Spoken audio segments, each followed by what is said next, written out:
That almost brought a tear to me because Bruiser didn't give out any compliments or anything. This story today is about the legendary Dick the Bruiser. I was wrestling for Dick the Bruiser after I'd been, let's see, I had my first match in Oak Hill, West Virginia, and then I did some WWF TV, and then I worked for the Sheik, and then I'm working for Dick the Bruiser.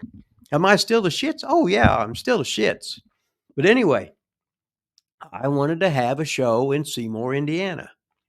Now, my brother-in-law, Jim Plump, he was a reporter. Then he also did the cable news in Seymour. And then my buddy Arv Kuntz, he was a sports editor there.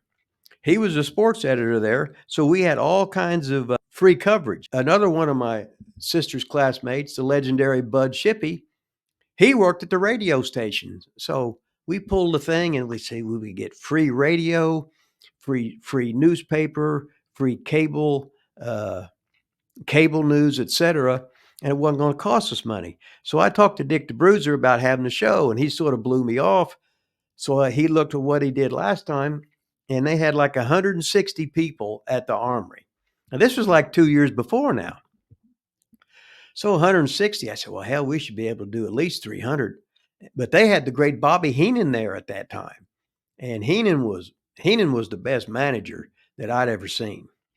So all of a sudden, with Bruiser, I started going to the park every night, and I got people. I got over 700 people in a notebook that said they promised if I could have pro wrestling at the National Guard Armory in Seymour, Indiana, they would actually show up and they would sign their name and they would buy a ticket. So I told Bruiser about that, and he said, well, I never heard of that before.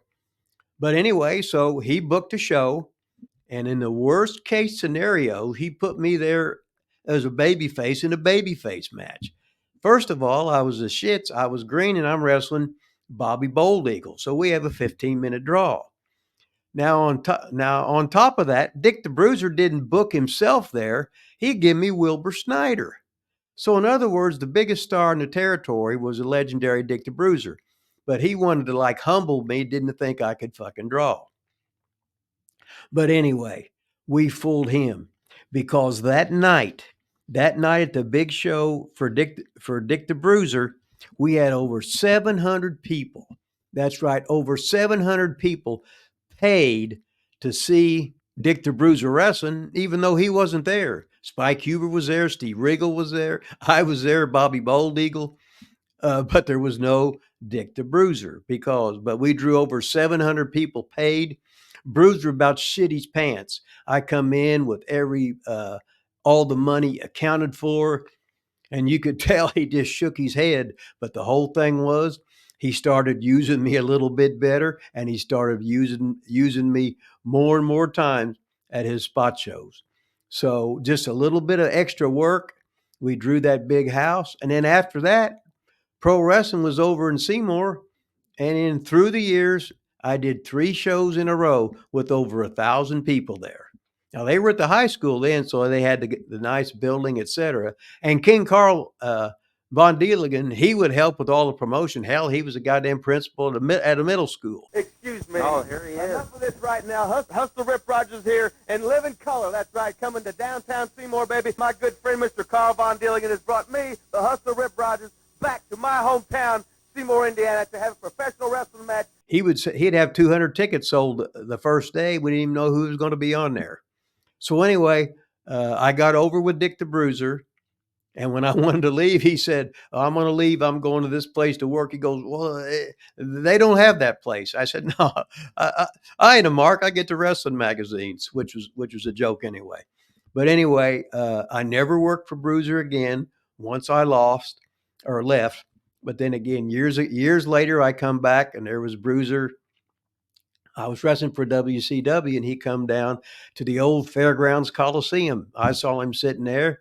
I talked to him, and he said, well, kid, he said, you did good, and you were right, and you've done real well for yourself. I said, thanks, boss. And that almost brought a tear to me because Bruiser didn't give out any compliments or anything. But just with a little bit of hard work, I found some way, even though I was a shits, to weasel my way in, to get accepted, and then to get used a whole lot more. So anyway, thanks to Dick the Bruiser for giving me that chance, and for me starting to improve myself, to prove myself. So later on in ICW, then I would run towns for ICW, and then for Ole Anderson later on in WCW, I got to run towns for World Championship Wrestling and Ole Anderson. So just another day in the life of Rip Rogers, and that was a first. Thank you. Kids, tell your mom and dad that on Monday night, December 28th, for my Christmas present, I want to go down and see professional wrestling. And when all the dust clears in Seymour, Indiana, you're going to see me, the victor. I said, are you ready? I got my dots on, my polka dots. Get your popcorn, get your Coke, get ready, get excited because look what's coming up now.